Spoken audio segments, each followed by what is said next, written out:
Okay, so really quickly, um, I've been listening to um, a book, the book that Eckhart Tolle, I don't know how you say his name. I'll figure it out later.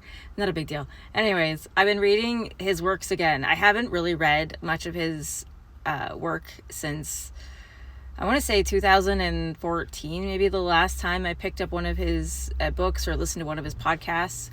It's been a minute. It's been a minute. So, but I've been kind of diving back into it because I really was curious what I would get out of it this time. I don't know how many of you guys have reread books that you used to read before, or maybe you've read lots, and then you finally decide to pick it up again after years, months, whatever, and you tend to get something new out of it each time because, well, you're not the same person as you were even yesterday. So, I mean, it's going to happen, right? It was interesting for me while I was listening to it. I had this image pop into my head. So you know how people always talk about your brain is a tool, and right, we're not supposed to let the mind control us, because if the mind controls us, then we are subject to the mind, meaning it's going to make us basically at the mercy of our ego, right? Because the mind creates the ego in order to function in this reality. It's a made up thing, the ego, right? To integrate the different belief systems that our mind is trying to tell us this is how it's going to be. So we buy into this by basically giving control over to the mind. Now, this is the part that kind of like popped into my head, and I started comparing it to the Terminator story, right? So hear me out, just hear me out. So in Terminator, it's all about how robots or computers, AIs, whatever you want to call them, take over the world. Well, aren't we living in a world right now where everyone's letting their mind, which is basically their own personal AI, and I want you to view your mind like an AI, okay? Because it is not intelligent without you. It needs you to function, right? Once you leave your body, the mind stops working. It's just a computer in a way, right? An AI, if you will. So it needs you. And the ego needs the mind and you to function. You are not either. And you're not your body either, which is trippy. So basically, we're living in a world where we're letting the robot part of us control and dictate our life to us. We're living in the mind. We're feeling like the mind has control. And we're like, well, I can't help that. It's just the way I am. But that's not who you are. If you have a voice inside of you, or multiple voices, a lot of people who have trauma, who have suffered a traumatic event or multiple traumatic events over a long period of time, you might find that you have a lot of different voices because parts of you have fractured off over the years to be able to keep safe, or maybe you've created new versions of yourself to be safe. The thing is you cannot just get rid of those, okay? Those are your energies. Those are parts of you. They might be parts that had to grow separately in order to survive, but they're still parts of you.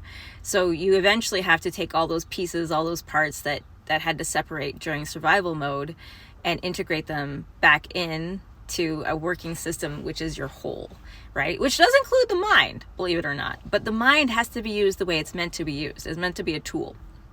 So right now we're kind of living in that Terminator era where computers and robots are controlling the human bodies and making the people within the bodies, the energetic self, feel like they have no control, making them feel like they have to do what the mind says in order to comply to the system, to feed energy to a system that is literally sucking the life out of you instead of giving the energy back to yourself.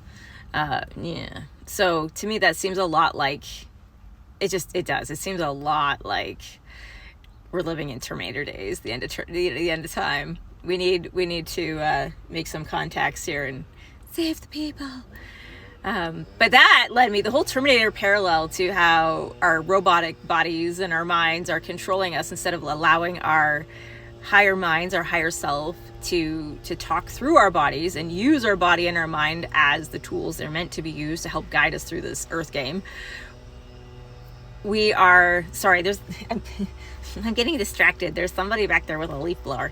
Anyways, so yeah, we're at that point. But it made me think of all these new AI tools that are coming out and how many people have learned to work with AI, to program the AI, right? Asking it the right questions, learning how to ask certain questions to help build its personality. I don't know what you want to call it, but you know what I mean? Like there's a way you can program your AI depending on how you talk to it, how you treat it, work with it, etc., etc. What if you did that with your monkey brain? What if you started treating your monkey brain as if it was the tool it's meant to be? Treat it like it is an AI. So if you ask it a question, you don't like the answer, change how you're asking the question. Ask the question a different way. If you're finding that the answers aren't good enough, say, okay, monkey brain, we need to start digging. These answers are not accurate. They're not supporting my highest good. So let's figure this out, right? And if that's not working for you, it's probably because you haven't done the whole now thing, right? Which is what the book I'm reading about, right? Is how to be in the now, to live in the now. And I realized inadvertently somehow during my journey last year in the fall, I started doing these meditations about just being, just existing. And that basically was the now. And when I finally reached that point of homeostasis where I knew I was a part of everything and I knew that everything was a part of me and that I don't actually have to control any of it. And all these people, I mean, I know I upset a lot of people. I've had even people extremely close to me like, you're so irresponsible and you're not taking priority with all your needs and blah, blah, because I don't have the same urgency that they do. Like, you need to do this. You need to have a flowing income. You need to put your kids into school. You need. Well, no, I need food. I need somewhere to sleep because sleep is needed. I need people. I need connections, right? Family, my kids, my dogs. But I don't really need much else. Like, not really truly need it.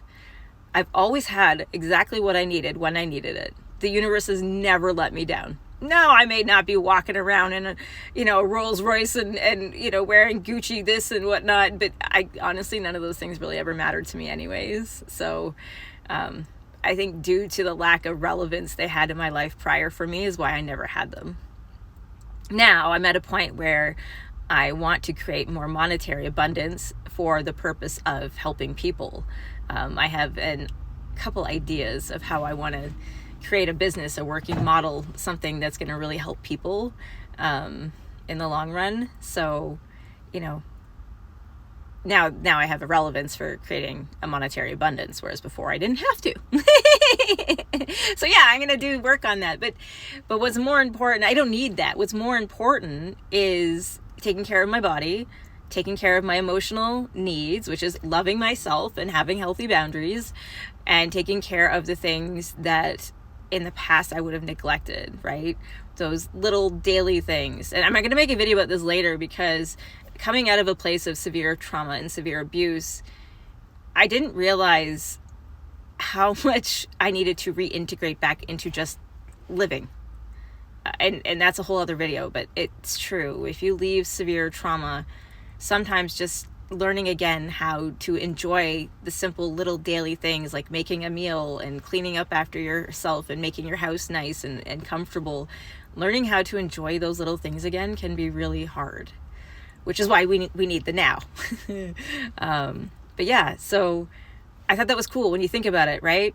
So our mind, which is supposed to be our computer, our tool, and our body, which is like our robotic body, we're letting, as a society, we're letting people tell us that we are our mind, right? Like, you think, so you are, sort of thing. Well, no, you think because you are. You don't think so you are. You think because you are. Swallow that one. And your body is just an avatar. It's just a meaty flesh sack that we're wearing. Yes, it will have trauma issues that you're going to have to help it work itself out of. But sometimes it's just as simple as acknowledging that you aren't your body and you aren't your mind, to understand, especially like neurological disorders and all of these things they diagnose us with. Those things aren't us. It's something our body is processing. It's something it's going through, but it's not us. So we can step back and observe it and help it, but we don't have to be it.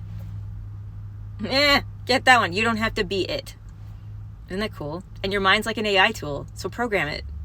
Anyways, that's my idea for today. Have a great day. Bye, guys.